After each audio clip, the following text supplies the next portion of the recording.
Praise the lord. ఈరోజు మనం దీని యొక్క వాక్యం చూసినట్లయితే లూకాసు వార్త 18వ అధ్యాయం నుంచి యేసుక్రీస్తు ప్రభువారు ఒక ఉపమానం చెప్పినట్లుగా మనం చూస్తాం. ఏంటంటే ఒక పట్టణంలో విధవరాలు ఉండెను. అదే పట్టణంలో ఒక అన్యాయస్తుడైన న్యాయాధిపతి ఉండెను.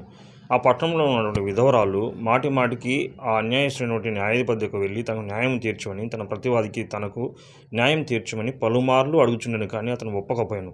అతడు దేవుని యందు భయభక్తులు లేని వాడును, ఏ మనుషులను లక్ష్య పెట్టని వాడైనప్పటికీ ఆ యొక్క విధవరాలు మాటి మాటికి వచ్చి న్యాయం తీర్చమని గొజాడుతూ ఉన్నప్పుడు తనలో తను అనుకున్నాడంట, ఈమె ప్రతిసారి వచ్చి గొజాడుకున్నట్లు ఈమెకు త్వరగా న్యాయం తీర్చి పంపివేద్దామని చెప్పేసి ఆయన న్యాయం తీర్చాలని తనలో తాను అనుకున్నాడంట. అట్లాగే యేసుక్రీస్తు ప్రభువు వారు తాను ఏర్పరచుకున్నటువంటి జనులు దివారాత్రులు నాకు మొరపెట్టుచుండగా నేను వారికి న్యాయం తీర్చనా, త్వరగా నేను న్యాయం తీరుస్తానని వాక్యం సెలవిస్తూ ఉన్నాడు. అంతేకాకుండా వారు నిత్యము విసుగక ప్రార్థన చేయాలని దేవుడు ఈ యొక్క వాక్యం ద్వారా సెలవిస్తున్నాడు. స్వయంగా యేసుక్రీస్తు ప్రభువు వారే చెప్పిన మాటలు మనం చూస్తాం. సో నీవు నేను కూడా నిత్యము ప్రార్థనా పరులుగా ఉన్నామా, నిత్యము దేవుని సన్నిధికి వెళ్ళి గోజాడే విధంగా ఉంటున్నామా?